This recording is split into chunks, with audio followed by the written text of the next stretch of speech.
Hello दोस्तों, नमस्कार। स्वागत है आप सभी का educational study point YouTube channel पे। तो देखिए दोस्तों, SSC GD constable exam 2022 last 15 दिन बचे हैं आपकी परीक्षा में। 10 जनवरी से आपकी परीक्षा शुरू है। एसएससी जीडी 2022 जुनून इस कदर चाहिए कि वर्दी आपको इस बार लेनी है। वर्दी चाहिए तो पूरा वीडियो जरूर देखिएगा। टॉप 70 क्वेश्चन की मैराथन क्लास अपने कवर करेंगे। इस वीडियो से बाहर एक भी प्रश्न नहीं पूछा जाएगा। तो अगर आपको जीडी की वर्दी चाहिए 2022 वैकेंसी की, तो इस वीडियो में ध्यान से अंत तक जरूर बने रहिएगा। चलिए शुरू करते हैं। तो चलिए दोस्तों, वीडियो को शुरू करते हैं। वीडियो शुरू करें उससे पहले अभी तक आपने इस वीडियो को लाइक नहीं किया तो प्लीज़ जल्दी से लाइक कर दीजिए और वीडियो को बिना स्किप के एंड तक जरूर देखिएगा। उसके जिस क्वेश्चन को आप स्किप करें वही क्वेश्चन डायरेक्ट आपसे एग्जाम में पूछ ली जाए। तो चलिए शुरू करते हैं। पहला क्वेश्चन है कि निम्नलिखित में से कौन सा त्यौहार कार्तिक मास की अमावस्या के दौरान मनाया जाता है। देखिए दोस्तों, वह त्यौहार जो कार्तिक मास की अमावस्या को मनाया जाता है वो मनाया जाता है दिवाली का त्यौहार। करेक्ट आंसर ऑप्शन नंबर 4 रहेगा। अगर आपको इस वीडियो में से किसी भी क्वेश्चन का राइट आंसर पता है तो आप साथ साथ कमेंट बॉक्स में हमें अपना राइट आंसर बता सकते हैं। अगले क्वेश्चन में पूछा जा रहा है, पुलकेशिन प्रथम दक्षिण भारत के डैश वंश का संस्थापक था। देखिए दोस्तों, जो पुलकेशिन प्रथम था ये फाउंडर था चालुक्य वंश का। Third number option will be the right answer. बढ़ते हैं नेक्स्ट क्वेश्चन की ओर। अगले क्वेश्चन में आपसे पूछा जा रहा है, उमा शर्मा निम्नलिखित में से किस नृत्य शैली से संबंधित है। Uma Sharma is associated with which of the following dance form. तो उमा शर्मा जो है वो आपके कथक से संबंधित है। Third number option will be the right answer. देखिए दोस्तों, लास्ट 15 दिन बचे हैं आपकी परीक्षा में, इसलिए हम फटाफट से ज्यादा क्वेश्चनों को कवर करेंगे, तो इसलिए हम स्पीड से चलेंगे। अगले क्वेश्चन में पूछा जा रहा है, dash was the capital of Chalukya dynasty. तो चालुक्य वंश की राजधानी कौन सी थी, तो ये थी बादामी। अगले क्वेश्चन में पूछा जा रहा है, निम्नलिखित में से किस वर्ष में भारतीय राष्ट्रीय कांग्रेस ने संविधान सभा की मांग की थी। तो भारतीय राष्ट्रीय कांग्रेस के द्वारा संविधान सभा की मांग की गई थी 1934 में। बढ़ते हैं अगले क्वेश्चन की ओर। अगले क्वेश्चन में पूछा जा रहा है, मोपला जनजाति कहां पाई जाती है। Where is the Moplah tribe found. तो मोपला जो जनजाति है वो केरल में पाई जाती है। Option number A will be the right answer. Next question में आपसे पूछा जा रहा है, हीराकुंड बांध ओडिशा में डैश शहर के पास बनाया गया। The Hirakud dam is built near the city of dash in Odisha. तो हीराकुंड जो बांध है ये कहाँ पे बनाया गया, ये क्वेश्चन में आपसे पूछा जा रहा है। तो ये संबलपुर शहर के पास बनाया गया और कौन सी नदी पे है, तो ये महानदी पे है और ये लॉन्गेस्ट डैम है इंडिया का। तो ये भी बात आप जरूर ध्यान में रखिएगा। अगले क्वेश्चन में पूछा जा रहा है, बंबावली व्रजई जलप्रपात निम्नलिखित में से किस राज्य में स्थित है। तो देखिए दोस्तों, ये जो जलप्रपात है ये महाराष्ट्र में स्थित है। करेक्ट आंसर ऑप्शन नंबर 4 रहेगा इस क्वेश्चन का। बढ़ते हैं अगले क्वेश्चन की ओर। अगले क्वेश्चन में पूछा जा रहा है, निम्नलिखित में से किस राज्य में पन्ना राष्ट्रीय उद्यान स्थित है। पन्ना नेशनल जो पार्क है ये लोकेटेड है आपके मध्य प्रदेश में। Second number option will be the right answer. इसके अलावा ओमकारेश्वर नेशनल पार्क ये भी क्या है, मध्य प्रदेश में ही स्थित है। नेक्स्ट क्वेश्चन में आपसे पूछा जा रहा है, अमुक्त मर्यादा किसके द्वारा लिखी गई एक पुस्तक है। तो ये जो पुस्तक है वो option number B Shri Krishna Deva Raya ji के द्वारा लिखी गई है। बढ़ते हैं अगले क्वेश्चन की ओर। अगले क्वेश्चन में आपसे पूछा जा रहा है, उससे पहले मैं आपको बता दूं, कृष्णदेव विजयनगर के सर्वाधिक कीर्तिवान राजा थे। वे समय कवि और कवियों के संरक्षक थे। तेलुगु भाषा में उनका काव्य अमुक्त माल्यात साहित्य का एक क्या है, रत्न है। ये किस भाषा में है, तो ये तेलुगु भाषा में है। अगले क्वेश्चन में आपसे पूछा जा रहा है, निम्नलिखित में से किस खेल में बैक स्टिक शब्द का प्रयोग किया जाता है। बैक स्टिक शब्द का जो प्रयोग है वो हॉकी के खेल में किया जाता है। Third number option will be the right answer.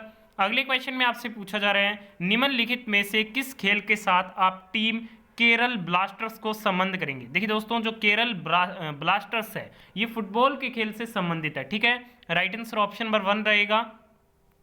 अगले क्वेश्चन में पूछा जा रहा है, पंजाब का एक फसल उत्सव लोहड़ी हर साल डैश के महीने में मनाया जाता है। तो पंजाब का जो प्रमुख फसल उत्सव लोहड़ी है ये हर साल जनवरी के महीने में सेलिब्रेट किया जाता है। अगले क्वेश्चन में पूछा जा रहा है कि जामा मस्जिद कहाँ स्थित है। Jama Masjid is located at which palace. Jama Masjid की बात हो रही है तो जामा मस्जिद आपके दिल्ली में स्थित है। नेक्स्ट क्वेश्चन में पूछा जा रहा है, संकीर्तन डैश की एक शैली है जो भारत के शास्त्रीय नृत्यों में से एक है। तो ये क्या है, मणिपुरी की एक शैली है जो भारत के क्या है, शास्त्रीय नृत्यों में से एक है। करेक्ट आंसर ऑप्शन नंबर 1 रहेगा। अगले क्वेश्चन में पूछा जा रहा है, जैसा कि वित्त वर्ष 2022 के केंद्रीय बजट में घोषित किया गया है, कोयला गैसीकरण के लिए कितने पायलट प्रोजेक्ट स्थापित किए जाने हैं? तो इस हेतु टोटल आपके 4 पायलट प्रोजेक्ट क्या है, स्थापित किए जाने हैं। नेक्स्ट क्वेश्चन में पूछा जा रहा है, शोभना चंद्र कुमार निम्नलिखित में से किस नृत्य शैली से संबंधित है? Shobhana Chandra Kumar is associated with which of the following dance form? तो ये संबंधित आपके भरतनाट्यम से। Second number option right answer रहेगा। अगले क्वेश्चन में पूछा जा रहा है, हर्षवर्धन डैश वंश के संस्थापक थे? देखिए दोस्तों, जो हर्षवर्धन थे ये पुष्यभूति वंश के क्या थे, शासक थे। अगले क्वेश्चन में आपसे पूछा जा रहा है, दिसंबर 1916 का लखनऊ समझौता भारतीय राष्ट्रीय कांग्रेस और डैश के बीच एक समझौता था। तो 1916 का जो लखनऊ समझौता था ये कांग्रेस और मुस्लिम लीग के मध्य में हुआ था। राइट आंसर ऑप्शन नंबर 1 रहेगा। अगले क्वेश्चन में पूछा जा रहा है, कौन सी जनजाति तमिलनाडु से संबंधित है? देखिए दोस्तों, जो टोडा जनजाति है ये तमिलनाडु में पाई जाती है। नेक्स्ट क्वेश्चन में पूछा जा रहा है, निम्नलिखित में से किस देश के साथ भारत ने फरवरी 2021 में लालंदर बांध के निर्माण के लिए एक समझौते पर हस्ताक्षर किए? तो ये किए गए थे आपके अफगानिस्तान के साथ। अगले क्वेश्चन में पूछा जा रहा है, जोग जलप्रपात किस राज्य या फिर केंद्र शासित प्रदेश में? देखिए दोस्तों, जो जोग जलप्रपात है ये कर्नाटक में स्थित है। Option number 4 will be the right answer. अगले क्वेश्चन में आपसे पूछा जा रहा है, निम्नलिखित में से किस राज्य या फिर केंद्र शासित प्रदेश में सैडल पीक राष्ट्रीय उद्यान है? देखिए दोस्तों, जो सैडल पीक राष्ट्रीय उद्यान है ये अंडमान और निकोबार में स्थित है। इसके अलावा Campbell national park, Mount Harriet national park, Rani Jhansi marine national park, ये भी क्या है, अंडमान निकोबार में ही स्थित है। अगले क्वेश्चन में आपसे पूछा जा रहा है, वह पुस्तक जो बताती है कि कैसे चंद्रगुप्त मौर्य ने कौटिल्य की मदद से नंदों की शक्ति को उखाड़ फेंका? तो वह कौन सी पुस्तक है जिसमें इसका वर्णन किया गया है? तो वह पुस्तक है मुद्रा राक्षस। करेक्ट आंसर ऑप्शन नंबर 4 रहेगा इस क्वेश्चन का। अगले क्वेश्चन में आपसे पूछा जा रहा है, निम्नलिखित में से कौन सा त्योहार कार्तिक मास की अमावस्या के दौरान मनाया जाता है? तो ये क्वेश्चन हो चुका है दिवाली। अगले क्वेश्चन में पूछा जा रहा है, पंडित राम नारायण एक भारतीय संगीतकार को संगीत वाद्यंत्र डैश को एक एकल संगीत कार्यक्रम के रूप में लोकप्रिय बनाने का श्रेय दिया जाता है? तो इन्हें सारंगी को क्या है, लोकप्रिय बनाने का श्रेय दिया जाता है। अगले क्वेश्चन में पूछा जा रहा है, सरकारी बजट का डैश विवरण देता है? The government budget gives A statement of the, तो ये देता है सरकार की प्राप्तियां और व्यय का। Right answer for this question option number 1 रहेगा। अगले क्वेश्चन में आपसे पूछा जा रहा है, चितानी रामचंद्र हेगड़े निम्नलिखित में से किस नृत्य शैली से संबंधित है? तो ये संबंधित आपके यक्षगान से। करेक्ट आंसर ऑप्शन नंबर 4 रहेगा। अगले क्वेश्चन में पूछा जा रहा है, निम्नलिखित में से कौन शुंग वंश का संस्थापक था? देखिए दोस्तों, शुंग वंश की जो स्थापना की गई थी ये पुष्यमित्र शुंग के द्वारा की गई थी। अगला क्वेश्चन है, भारतीय राष्ट्रीय कांग्रेस के अध्यक्ष कौन थे जब भारत ने वर्ष 1947 में अपनी स्वतंत्रता प्राप्त की थी? तो इस समय कांग्रेस के अध्यक्ष कौन थे? जेबी कृपलानी थे। करेक्ट आंसर ऑप्शन नंबर 1 रहेगा। अगले क्वेश्चन में पूछा जा रहा है, गोंड जनजाति किस राज्य से संबंधित है? गोंड जो जनजाति है वो आंध्र प्रदेश में पाई जाती है।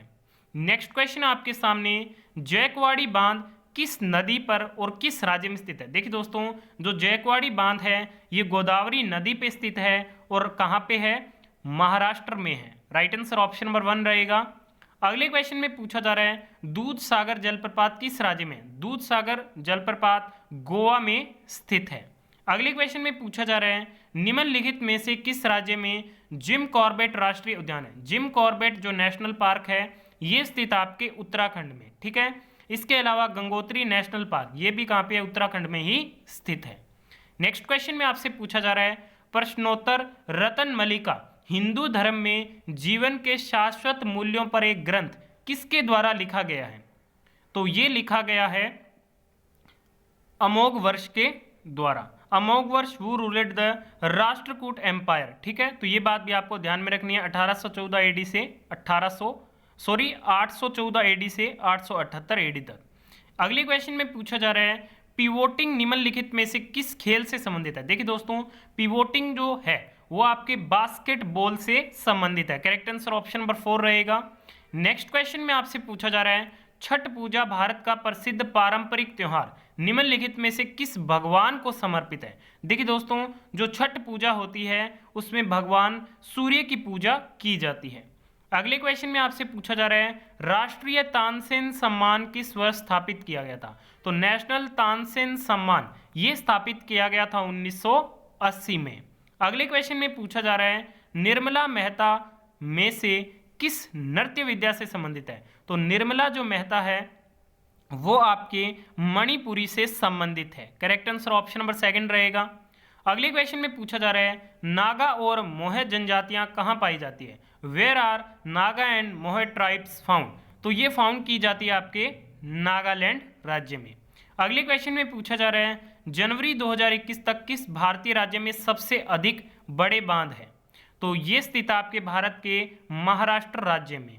नेक्स्ट क्वेश्चन में आपसे पूछा जा रहा है निम्नलिखित में से किस राज्य में नमदफा राष्ट्रीय उद्यान स्थित है। नमदफा जो नेशनल पार्क है ये अरुणाचल प्रदेश में स्थित है। 3rd number option will be the right answer. अगले क्वेश्चन में आपसे पूछा जा रहा है वह पुस्तक जो प्रारंभिक काल से 1150 ईस्वी तक कश्मीर के इतिहास से संबंधित है। तो कश्मीर के इतिहास से राज तरंगणी जो है वो क्या है, संबंधित है। इट वाज, देखिए दोस्तों, यह संस्कृत में कश्मीरी इतिहासकार कलहण द्वारा 12वीं शताब्दी में लिखी गई थी। कौन सी? राज तरंगणी। अगले क्वेश्चन में पूछा जा रहा है निम्नलिखित में से किस खेल को शुरू में पूना के नाम से जाना जाता था। Which of the following sports was initially known as Poona. तो ये जाना जाता था बैडमिंटन को। अगले क्वेश्चन में आपसे पूछा जा रहा है पंजाब के निम्नलिखित त्योहारों में से कौन सा परंपरागत रूप से रबी फसलों की कटाई से जुड़ा है। तो रबी फसलों की कटाई से बैसाखी का जो त्योहार है वो जुड़ा है। बैसाखी को वैसाखी के रूप में भी जाना जाता है। सिख नव वर्ष का प्रतीक है और हर साल 13 अप्रैल को मनाया जाता है। यह सिखों के लिए एक वसंत फसल का क्या है, त्योहार है। अगला क्वेश्चन है गोरा मारिया किस राज्य का एक महत्वपूर्ण अनुष्ठिक नृत्य है। तो गोरा मारिया जो है ये जो नृत्य है वो छत्तीसगढ़ से संबंधित है। अगले क्वेश्चन में पूछा जा रहा है कुमकुम मोहती निम्नलिखित में से किस नृत्य शैली से संबंधित है। कुमकुम मोहती ये संबंधित है ओडिसी नृत्य शैली से। अगले क्वेश्चन में आपसे पूछा जा रहा है शिव समुद्रम जलप्रपात किस राज्य में स्थित है। शिव समुद्रम जलप्रपात ये स्थित आपके कर्नाटक राज्य में। 2nd number option right answer रहेगा। आगे हम बात करेंगे 4th session held at Allahabad in 1888। Congress जो अधिवेशन हुआ था 1888 का इलाहाबाद में हुआ था। प्रेसिडेंट थे जॉर्ज यूल जो कि फर्स्ट इंग्लिश प्रेसिडेंट बने थे। 1896 का कलकत्ता में हुआ। प्रेसिडेंट थे रहीमतुल्ला सयानी, ठीक है। और यहाँ पे नेशनल सॉन्ग वंदे मातरम गाया था पहली बार रविंद्रनाथ टैगोर ने। और 1906 का हुआ था कलकत्ता में। प्रेसिडेंट थे दादा भाई नौरोजी। 1938 हरिपुरा में हुआ था और प्रेसिडेंट थे सुभाष चंद्र बोस। आगे हम बात करेंगे जनगणना से related total population of India according to census 2011। तो 121 करोड़। मेल का प्रतिशत इसमें 51.47% है। फीमेल का 48.53% है, ठीक है। और जो आपकी पॉपुलेशन डेंसिटी है वो 382 है। इसके अलावा according to census 2011 India has what percent of world's population. तो ये दुनिया के कुल पॉपुलेशन कितना है, 17.5% है। What is the sex ratio of India as per the 2011 census. तो ये है 943, ठीक है। तो ये बात आपको ध्यान में रखनी है। आगे हम बात करेंगे हाईएस्ट एससी पॉपुलेशन। तो उत्तर प्रदेश में है। एसटी पॉपुलेशन की बात करें तो मध्य प्रदेश में है। लिटरेसी रेट ओवरऑल 74 है। मेल का 82.14% है। फीमेल का 65.46% है। आगे है state with highest female sex ratio. तो वो है Kerala 1058। State with lowest female sex ratio Haryana 861। UT with highest female sex ratio Puducherry है। और लोएस्ट है आपके दमन and Diu. District wise highest female sex ratio की बात करें तो ये है आपके पौंडीचेरी, और लोएस्ट की बात करें वो है दमन and Diu. State with highest population density तो वो हो जाएगा आपके बिहार। आगे हम बात करेंगे रुक्मिणी देवी अरुंडेल की, जो भरतनाट्यम से संबंधित है। पद्म भूषण मिला 1956 में, संगीत नाटक अकादमी फेलोशिप मिला 1967 में। नेक्स्ट हम बात करेंगे केलुचरण महापात्र की, जो ओडिसी से संबंधित हैं, और इनका स्टैच्यू ऑफ केलुचरण महापात्र ये आपके भुवनेश्वर में स्थित है। संगीत नाटक अकादमी अवार्ड मिला 1966 में, पद्मश्री मिला 1974 में, पद्म भूषण मिला 1988 में, संगीत नाटक अकादमी फेलोशिप मिला 1991 में, पद्म विभूषण मिला 2000 में, और कालिदास सम्मान भी इन्हें दिया गया मध्य प्रदेश गवर्नमेंट के द्वारा। आगे हम बात करेंगे गुरु बिपिन सिंह की, जो मणिपुरी से संबंधित हैं। संगीत नाटक अकादमी अवार्ड मिला इन्हें 1966 में। आगे है शोभना नारायण, जो कथक से संबंधित है। पद्मश्री 1992 में मिला, संगीत नाटक अकादमी अवार्ड 1999-2000 में मिला। नेक्स्ट हम बात करेंगे लखनऊ घराने से, तो ये जो सभी व्यक्तित्व है वो लखनऊ घराने से संबंधित, आप इसका स्क्रीनशॉट ले लीजिए और ध्यान से रीड कीजिएगा। आगे हम बात करेंगे आगरा घराने से, तो ये इतने व्यक्तित्व आगरा घराने से संबंधित है, आप इन्हें ध्यान से एक बार रीड करके जरूर जाइएगा, एग्जाम में डेफिनेटली प्रश्न छपेगा। नेक्स्ट हम बात करेंगे बिस्मिल्लाह खां का संबंध किस घराने से है, तो ये डुमराव घराने से है। और जाकिर हुसैन का संबंध किस घराने से है, तो पंजाब घराने से है। और अमजद अली खान सेनिया बंगश घराने की छठी पीढ़ी से ताल्लुकात रखते हैं। ठीक है, तो ये बात भी आपको ध्यान में रखनी है। नेक्स्ट हम बात करेंगे पंचवर्षीय योजना से रिलेटेड, तो पहली पंचवर्षीय योजना 1951 में शुरू की गई थी, जो मुख्य रूप से प्राथमिक क्षेत्र के विकास पर केंद्रित थी। प्रथम पंचवर्षीय जो योजना थी वो हैरोल्ड डोमर मॉडल पर आधारित थी। इस पंचवर्षीय योजना के अध्यक्ष जवाहरलाल नेहरू थे और गुलजारी लाल नंदा उपाध्यक्ष थे। प्रथम पंचवर्षीय योजना का आदर्श वाक्य क्या था, कृषि का विकास करना। आगे हम बात करेंगे केमिकल फॉर्मूले से रिलेटेड। टेबल साल्ट जिसे कॉमन साल्ट कहा जाता है, chemical name sodium chloride, chemical formula NaCl। Next हम बात करेंगे मर्क्यूरिक सल्फाइड की, केमिकल फॉर्मूला होता है HGS। नेक्स्ट हम बात करेंगे वाशिंग सोडा की, केमिकल फॉर्मूला क्या होता है Na2CO3.10H2O। नेक्स्ट हम बात करेंगे व्हाइट विट्रियोल जिसे जिंक सल्फेट भी कहा जाता है, फॉर्मूला होता है ZnSO4.7H2O। लाफिंग गैस जिसे नाइट्रस ऑक्साइड कहा जाता है N2O। नेक्स्ट हम बात करेंगे गैलेना जिसे लेड सल्फाइड कहा जाता है, केमिकल फॉर्मूला होता है PbS। ठीक है, तो जरूर रट लीजिएगा इन्हें। नेक्स्ट हम बात करेंगे नोबेल प्राइज इन फिजिक्स 2022, तो Alain Aspect, John F Clauser और एंटोन जिलिंगर को ये मिला। नेक्स्ट हम बात करेंगे स्वीडिश वैज्ञानिक स्वांते पाबो को चिकित्सा में नोबेल पुरस्कार मिला। ठीक है, एल्केसिया पुटेलस, करीम बेंजेमा ने 2022 बैलन डी'ओर पुरस्कार जीता। ठीक है, तो ये बात भी आपको ध्यान में रखनी है। नेक्स्ट हम बात करेंगे ONGC के अध्यक्ष कौन है, राजेश कुमार श्रीवास्तव। गैल के अध्यक्ष कौन है, MD और चेयरमैन तो Sandeep Kumar Gupta. Chairman and MD of oil India limited कौन है, रंजीत रथ है। नेस्कॉम के अध्यक्ष कौन है, कृष्ण रामानुजम। ठीक है दोस्तों, आगे हम बात करेंगे chairman and MD of RailTel corporation of India, L Sanjay Kumar. Air India के अध्यक्ष कौन है, N चंद्रशेखरन। एयर इंडिया के MD और CEO कौन है, कैंपेबल विल्सन। जेट एयरवेज की CEO कौन है, संजीव कपूर है। ठीक है दोस्तों, तो आज की इस वीडियो में हमने टॉप 70 क्वेश्चन कवर किया। आपने इस वीडियो को यहाँ तक देखा, बहुत बहुत धन्यवाद। पसंद आइए लाइक और शेयर जरूर कीजिएगा।